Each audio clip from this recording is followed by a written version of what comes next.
What is up, Sigmas? Today's episode will be about the Byzantine founding. Over the course of this entire podcast, we will be talking about the Byzantine founding, Golden Age, and fall. Today's episode is episode 1, the founding. It all started in 657 BC by some Greek colonizers from Megara, who named it Byzantium. The name's meaning is generally unknown, but it has been suggested that it is of Thracian origin. Some legends say that it was named after the Greek king Bezos, who, I mean legend, as many use Greek mythology in the story of how it was created.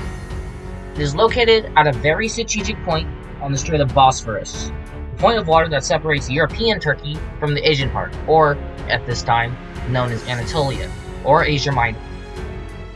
It is also the place that connects the Black Sea to the Sea of Marmara. Due to its strategic location, it became an excellent hub for people living across the Black Sea. In 512 BC, the Persian Emperor Darius I annexed and took control of Byzantium. Byzantium regained independence later. In 411 BC, during the Peloponnesian War, it was besieged by many other Greek city-states, which one of them was Sparta. The siege was to cripple the Athenians, who had been using Byzantium as a supply city. Byzantium fell, and the Spartans took it. For 3 years, Athens retook the city. Hundreds of years later, another empire knocked on Byzantium's walls. This empire was the Roman Empire. Under Roman control, the name Byzantium was Latinized and turned into the legendary Byzantium. The Byzantines sided with Pescentius Niger, a Roman usurper against Septimus Severus, and the city was besieged by Roman forces, and it suffered extensive damage in 196 AD. Byzantium was rebuilt by Severus, which was now emperor, and quickly regained its previous prosperity.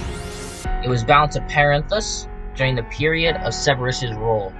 After the war, Byzantium lost its city status and free city privileges, but many people, including Caracalla, persuaded Severus to restore these rights to the Byzantium. In appreciation, the Byzantines named Caracalla an archon of their city. 2 centuries later, in 330 AD, a man by the name of Constantine the Great visited the city. This was no ordinary man, though. It was the Roman Emperor.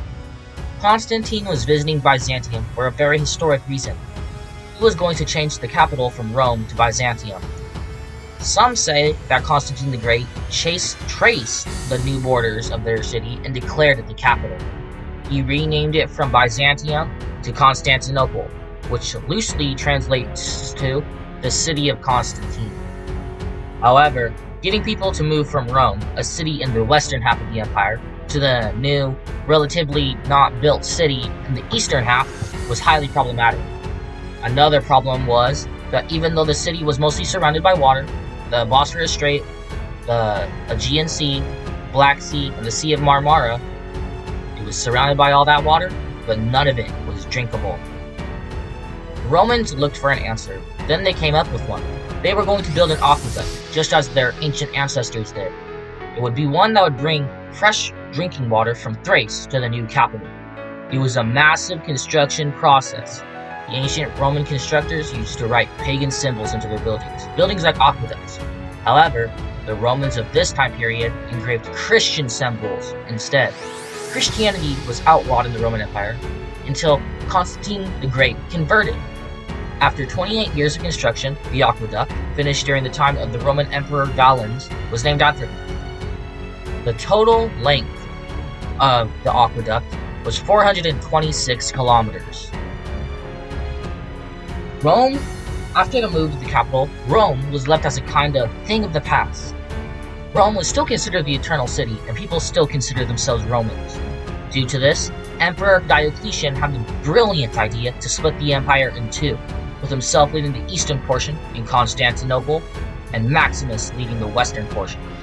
The empire split and unified many more times, but the permanent split occurred in 395 AD with the death of Emperor Theodosius I.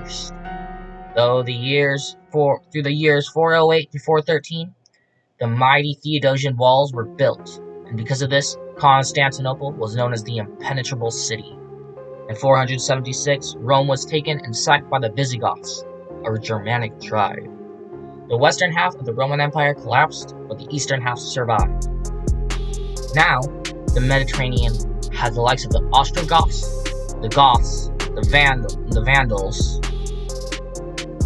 and Western Roman lands. Knowing that Rome was in the hands of barbarians, anyone that the Romans considered non-Romans, and that the lands of the Roman West were being turned into kingdoms, how barbaric, the East was looking for ways to reclaim Rome. In 527, Emperor Justinian, who had been born a peasant, ascended to the Roman throne. He sent his general, a man by the name of Belisarius, to reclaim the western half. Belisarius defeated the